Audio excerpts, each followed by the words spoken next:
Hello friends, welcome to Kannan info Tamil. நம்ம இன்னைக்கு என்ன டாபிக் பார்க்க போறோம் அப்படின்னா, செப்டம்பர் 2ஆம் தேதி INS விக்ராந்த் விமானம் தாங்கி போர்க்கப்பல் இந்திய கடற்படையில் இணைக்கப்பட்டிருக்கு. இந்த போர்க்கப்பல் இந்திய கடற்படையில் இணைவது ஒரு சரித்திர முக்கியத்துவம் வாய்ந்த நிகழ்வு. ஏன்னா INS விக்ராந்த் விமானம் தாங்கி போர்க்கப்பல் இதுவரைக்கும் இந்தியா உருவாக்கியதிலே மிகப்பெரிய போர்க்கப்பல். அது மட்டும் இல்லாம இந்த போர்க்கப்பல்கள்ல எதிரிகளை தாக்குவதற்கும் எதிரி தாக்குதலிருந்து தன்னை தற்காத்துக் கொள்வதற்கும் பல அதிநவீன சிஸ்டங்கள் இணைக்கப்பட்டிருக்கு. இந்த வீடியோல இந்த போர்க்கப்பலோட தாக்கும் திறன் என்ன, இந்த போர்க்கப்பலை பயன்படுத்தி இந்தியா என்ன மாதிரியான விஷயங்களை செய்ய இருக்காங்க அப்படிங்கிறது குறித்து பார்க்கலாம். அடுத்து இந்திய கடற்படையின் கடற்படை கொடி மாற்றி அமைக்கப்பட்டிருக்கு. இந்த கொடி எதற்காக மாற்றி அமைக்கப்பட்டிருக்கு, இந்திய கடற்படையில் இணைக்கப்பட்டிருக்க கொடியின் சிறப்பு அம்சங்கள் என்ன அப்படிங்கிறது குறித்து நம்ம டீடைலா இந்த வீடியோல பார்க்கலாம். நம்ம சேனல்ல டிஃபென்ஸ் ரிலேட்டடா தினம் ஒரு வீடியோ பப்ளிஷ் பண்ணிட்டு இருக்கோம். உங்களுக்கு டிஃபென்ஸ் ரிலேட்டடான செய்திகளை உடனே தெரிஞ்சுக்கணும்னா நம்ம சேனலை சப்ஸ்கிரைப் பண்ணி சப்போர்ட் பண்ணுங்க. நீங்க பண்ற ஒவ்வொரு சப்ஸ்கிரிப்ஷனும் எனக்கு அடுத்தடுத்த வீடியோஸ் போடுறதுக்கு ஒரு மோட்டிவேஷனா இருக்கும். INS விக்ராந்த் விமானம் தாங்கி போர்க்கப்பல் பிப்ரவரி 2009 வருடம் கட்ட தொடங்கப்பட்டது. தற்போது அனைத்து விதமான சீ ட்ரையல்ஸையும் முடிச்சு இந்திய கடற்படையில் இணைக்கப்பட்டிருக்கு. இந்த போர்க்கப்பல் தான் இந்தியாவிலே டிசைன் செய்யப்பட்டு தயாரிக்கப்பட்ட முதல் விமானம் தாங்கி போர்க்கப்பல். பாரத பிரதமர் திரு நரேந்திர மோடி அவர்கள் செப்டம்பர் 2ஆம் தேதி கேரளால இருக்கக்கூடிய கொச்சின் ஷிப்யார்ட் லிமிடெட் நிறுவனத்துல வச்சு INS விக்ராந்த் விமானம் தாங்கி போர்க்கப்பலை இந்திய கடற்படையில் கமிஷன் செஞ்சாரு. இந்த போர்க்கப்பலை சத்ரபதி சிவாஜி மகாராஜ் அவர்களுக்கு டெடிகேட் செய்வதா பிரதமர் அறிவிச்சிருக்கிறாரு. INS விக்ராந்த் விமானம் தாங்கி போர்க்கப்பலை டைரக்டரேட் ஆஃப் நேவல் டிசைன் அப்படிங்கிற அமைப்பு டிசைன் செஞ்சிருக்காங்க. இந்த போர்க்கப்பலை கொச்சின் ஷிப்யார்ட் லிமிடெட் நிறுவனம் கிட்டத்தட்ட 20,000 கோடி ரூபாய் செலவுல கட்டி முடிச்சிருக்காங்க. INS விக்ராந்த் விமானம் தாங்கி போர்க்கப்பல் 262 மீட்டர் நீளமும் 62 மீட்டர் அகலமும் 59 மீட்டர் உயரமும் கொண்ட ஒரு பிரம்மாண்டமான போர்க்கப்பல். அதாவது 100 மீட்டர் ரேஸ் ட்ராக் மாதிரி 2.5 மடங்கு நீளம் கொண்டது. INS விக்ராந்த் விமானம் தாங்கி போர்க்கப்பல் 45,000 டன் எடை கொண்டது. இந்த போர்க்கப்பலை கட்டுவதற்கு பயன்படுத்தப்பட்ட ஸ்டீலை கொண்டு 3 ஐஃபில் டவர்களை உருவாக்க முடியும்னு சொல்றாங்க.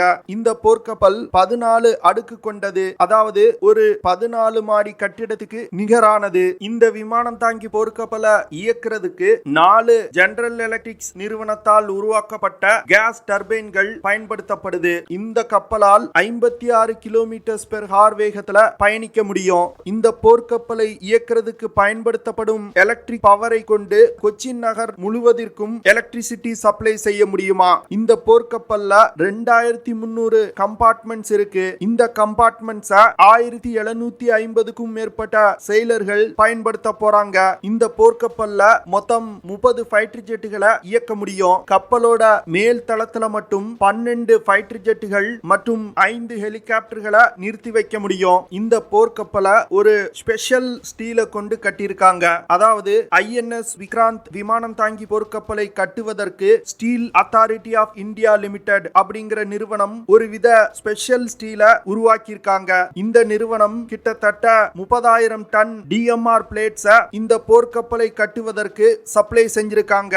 DMR பிளேட்ஸ் அப்படிங்கிறது போர்க்கப்பல்கள் கட்டுவதற்கு பயன்படுத்தப்படும் ஒரு பிரத்யேகமான ஸ்டீல். DMR அப்படிங்கிறது டிஃபென்ஸ் மெட்டலாஜிக்கல் ரிசர்ச் லேபரட்டரி அப்படிங்கிறது தான் இதோட ஃபுல் ஃபார்ம். நம்ம வாழ்க்கையை நெறிமுறைப்படுத்துவதற்கும் அடுத்த கட்டத்திற்கு நகர்த்துவதற்கும் புத்தகங்கள் ஒரு மிகப்பெரிய ரோலை பிளே பண்ணுது. குறிப்பா ஆன்மீக தலைவர்கள் குறித்த புத்தகங்களை படிச்சோம் அப்படின்னா நமக்கு இருக்கக்கூடிய பல பிரச்சனைகளுக்கு தீர்வு காண முடியும். சமீபத்துல குக்கு எஃப்எம்ல சுவாமி விவேகானந்தா அப்படிங்கிற ஆடியோ புக்கை நான் கேட்டேன். அந்த ஆடியோ புக்ல சுவாமி விவேகானந்தர் அவர்களின் வாழ்க்கையில நடந்த முக்கியமான நிகழ்வுகளை ரொம்ப நேர்த்தியா பிரசன்ட் பண்ணியிருந்தாங்க. அந்த ஆடியோ புக் மூலமா சுவாமி விவேகானந்தர் அவர்களின் சிறு வயது தொடங்கி அவர் மறைகின்ற காலம் வரைக்கும் நடந்த பல முக்கியமான விஷயங்களை நான் தெரிஞ்சுக்கிட்டேன். சுவாமி விவேகானந்தர் அவர்களின் வாழ்க்கை ரொம்ப இன்ஸ்பைரிங்கா இருந்துச்சு. சுவாமி விவேகானந்தர் அவர்கள் வாழ்க்கையை பற்றிய ஆடியோ புக்ஸ் போன்று பல தலைவர்களை பற்றிய ஆடியோ புக்ஸ் குக்கு எஃப்எம்ல இருக்கு. குக்கு எஃப்எம் இந்தியாவிலே உருவாக்கப்பட்ட ஒரு மேட் இன் இந்தியா ஆப். குக்கு எஃப்எம்ல தமிழ் ஆங்கிலம் தவிர இந்தியாவின் பல மொழிகள்ல ஆடியோ புக்ஸ் இருக்கு. குறிப்பா தமிழ்ல மட்டும் 10,000 மணி நேரத்திற்கான ஆடியோ புக் கண்டென்ட் லைப்ரரி இருக்கு. சிலருக்கு தங்களோட நாலேஜை டெவலப் பண்ணிக்கிறதுக்கு ஆசை இருக்கும், ஆனா அவர்களுக்கு படிப்பதற்கு நேரம் இருக்காது. அப்படிப்பட்டவங்களுக்காகவே உருவாக்கப்பட்டதுதான் இந்த குக்கு எஃப்எம் ஆப். இதுல வேலை செஞ்சுக்கிட்டே ஒரு பாட்டு கேட்கிற மாதிரி ஒரு முழு புக்கையும் ஆடியோ ஃபார்மேட்ல கேட்டு முடிக்க முடியும். ஒரு புக்கை நீங்க வாங்கி படிக்கணும்னா குறைஞ்சது 300 இருந்து 500 ரூபாய் செலவாகும். ஆனா குக்கு எஃப்எம்மோட ஒரு வருஷ சப்ஸ்கிரிப்ஷனே 399 ரூபாய் தான். அதுவும் குக்கு எஃப்எம்ல டீச்சர்ஸ் டேயை முன்னிட்டு செப்டம்பர் 3 முதல் 5 வரைக்கும் ஒரு ஆஃபர் கொடுத்திருக்காங்க. இந்த பீரியட்ல learn 50 அப்படிங்கிற கூப்பன் கோடை யூஸ் பண்ணீங்கன்னா உங்களுக்கு 399ல 50% டிஸ்கவுண்ட் பண்ணி 199க்கு 15 மாதத்துக்கான சப்ஸ்கிரிப்ஷன் உங்களுக்கு கிடைக்கும். அதனால இந்த ஆஃபரை மிஸ் பண்ணிராதீங்க. குக்கு எஃப்எம் ஆப்பை உடனே டவுன்லோட் பண்ணுங்க. இந்த போர்க்கப்பலை உருவாக்குறதுக்கு கொச்சின் ஷிப்யார்ட் லிமிடெட் நிறுவனம் தவிர Bharat electrical limiteds, Bharat electronics limited, Larsen and Toubro, Kirloskar, garden reach shipbuilding limited நிறுவனம், கெல்ட்ரான் போன்ற பல முன்னணி நிறுவனங்கள் பணியாற்றி இருக்காங்க. அது மட்டும் இல்லாம கிட்டத்தட்ட 100க்கும் மேற்பட்ட சிறிய நிறுவனங்களும் இந்த கப்பல் கட்டுமானத்துல பங்களிப்பு பண்ணியிருக்காங்க. INS விக்ராந்த் விமானம் தாங்கி போர்க்கப்பல் இந்திய கடற்படையில் இணைவது குறித்து ரஷ்யன் அம்பாசிடர் டானிஷ் ஆல்போவா அப்படிங்கிறவர் என்ன சொல்றாரு அப்படின்னா, இந்தியா கொஞ்சம் கொஞ்சமா ஒரு குளோபல் சூப்பர் பவரா உருவாயிட்டு வர்றாங்க அப்படின்னு பாராட்டி இருக்காரு. INS விக்ராந்த் விமானம் தாங்கி போர்க்கப்பல்னால தொடர்ந்து 15,000 கிலோமீட்டர் தூரம் வரைக்கும் கடற்பயணம் செய்ய முடியும். அடுத்து இந்த போர்க்கப்பல்ல பயன்படுத்தப்படும் சென்சார்கள் மற்றும் ரடார்களை பத்தி பார்க்கலாம். இந்த போர்க்கப்பல்ல எல்டாஸ் நிறுவனத்தால் தயாரிக்கப்பட்ட ELM 2248 MF star AESA radar பயன்படுத்தப்பட்டிருக்கு. இந்த ரடார் ஒரு மல்டி ஃபங்க்ஷனல் ரடார். இந்த ரடார்களை பயன்படுத்தி தான் இந்த போர்க்கப்பல்ல உள்ள ஆயுதங்களை இயக்க முடியும். இந்த ரடார்களை பயன்படுத்தி ஏர்பான் மற்றும் சர்ஃபேஸ் டார்கெட்டுகளை ட்ராக் செஞ்சு தாக்கி அழிக்க முடியும். அடுத்து இந்த போர்க்கப்பல்ல செல்லெக்ஸ் நிறுவனத்தால் தயாரிக்கப்பட்ட RAN-40L அப்படிங்கிற 3D L பேண்ட் ஏர் சர்வேலன்ஸ் ரடார் இணைக்கப்பட்டிருக்கு.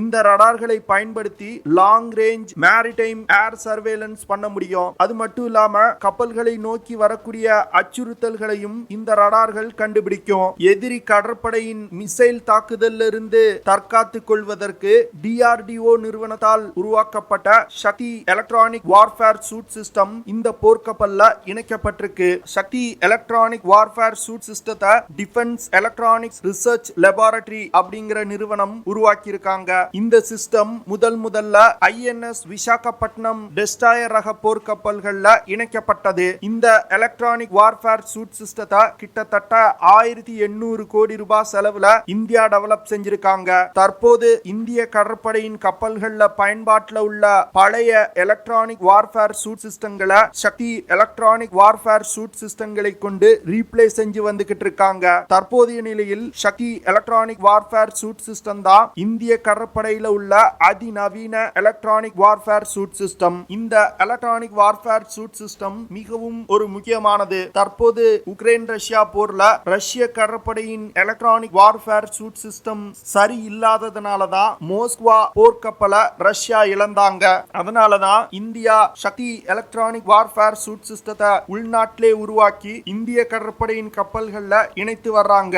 INS விக்ராந்த் விமானம் தாங்கி போர்க்கப்பல்ல 32 VLS Barak 8 surface to air மிசைல்கள் இணைக்கப்பட்டிருக்கு. இந்த Barak 8 surface to air missile ஒரு இஸ்ரேல் இந்தியா கூட்டு தயாரிப்பு. இந்த மிசைல்னால கப்பல்களை நோக்கி வரக்கூடிய வான் அச்சுறுத்தல்களை மிக துல்லியமா தாக்கி அழிக்க முடியும். பாரக் 8 மிசைல்னால 70 கிலோமீட்டர்ல இருந்து 100 கிலோமீட்டர் தூரத்துல உள்ள ஏரியல் டார்கெட்ஸை மிக துல்லியமா தாக்கி அழிக்க முடியும். இந்த மிசைல்னால மாக் 3 அப்படிங்கிற வேகத்துல பறந்து சென்று இலக்கை மிக துல்லியமா தாக்க முடியும். மாக் 3 அப்படிங்கிறது ஒலியின் வேகத்தை விட 3 மடங்கு வேகமா சென்று இலக்கை தாக்கும். அடுத்து INS விக்ராந்த் விமானம் தாங்கி போர்க்கப்பல்ல 4 ஓட்டோ மெலோரா 76 mm நேவல் கன் இணைக்கப்பட்டிருக்கு. இந்த நேவல் கன்னால ஒரு நிமிடத்துல 120 ரவுண்ட்ஸ் ஃபயர் பண்ண முடியும். இந்த நேவல் கன்னால அதிகபட்சமா 40,000 மீட்டர் தூரத்துல உள்ள டார்கெட்ஸை தாக்கி அழிக்க முடியும். அடுத்து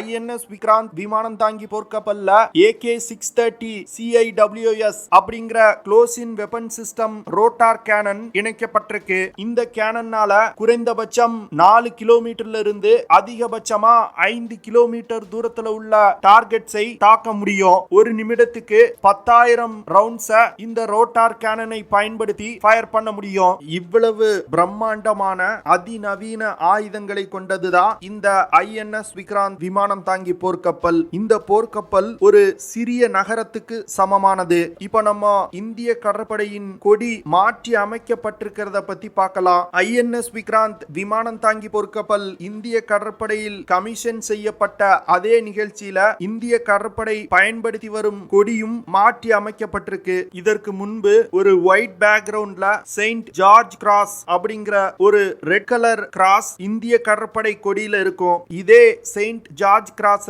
பிரிட்டன் நாட்டு கடற்படையும் பயன்படுத்தி வர்றாங்க. இதற்கு முன்பு இந்திய கடற்படை பயன்படுத்தி வந்த கடற்படை கொடி இந்தியா காலனி ஆதிக்கத்தின் கீழ் இருந்த நாடு அப்படிங்கறத ஞாபகப்படுத்தும் விதமா இருந்துச்சு. ஆனா இப்போ அந்த கொடி ரீப்ளேஸ் செய்யப்பட்டு புதிதாக ஒரு கடற்படை கொடி இந்திய கடற்படையின் அனைத்து போர்க்கப்பல்களையும் பறக்க விடப்பட்டுள்ளது. இந்த புதிய கடற்படை கொடி ஒயிட் பேக்ரவுண்ட் கொண்டது. இந்த கொடியில சத்ரபதி சிவாஜி மகாராஜ் அவர்களின் கடற்படை பயன்படுத்திய ராயல் சீல் பயன்படுத்தப்பட்டிருக்கு. அது மட்டும் இல்லாம இந்த கடற்படை கொடியில ஆக்டகனல் சிம்பலும் இணைக்கப்பட்டிருக்கு. இந்த ஆக்டகனல் சிம்பல் 8 திசைகளை குறிக்கக்கூடியது. இதெல்லாம் தான் இந்திய கடற்படையில் இணைஞ்சிருக்க INS விக்ராந்த் விமானம் தாங்கி போர்க்கப்பல் மற்றும் புதிய கடற்படை கொடியின் சிறப்பு அம்சங்கள். ஓகே ஃப்ரெண்ட்ஸ், நம்ம வீடியோவோட நிறைவு பகுதிக்கு வந்துட்டோம். இதெல்லாம் தான் நான் உங்ககிட்ட ஷேர் பண்ணணும் அப்படின்னு நினைச்ச விஷயங்கள். ஐ ஹோப் நான் ஷேர் பண்ண விஷயங்கள் உங்களுக்கு பிடிச்சிருக்கும் நினைக்கிறேன். அப்படி பிடிச்சிருந்துச்சுன்னா ஷேர் பண்ணுங்க, லைக் பண்ணுங்க, கமெண்ட் பண்ணுங்க. மறக்காம நம்ம சேனலுக்கு சப்ஸ்கிரைப் பண்ணுங்க. அப்படியே அந்த பெல் நோட்டிபிகேஷனை கிளிக் பண்ணி ஆல்ங்கிற ஆப்ஷனை எனேபிள் பண்ணிக்கங்க. See you in the next video. Jai Hind.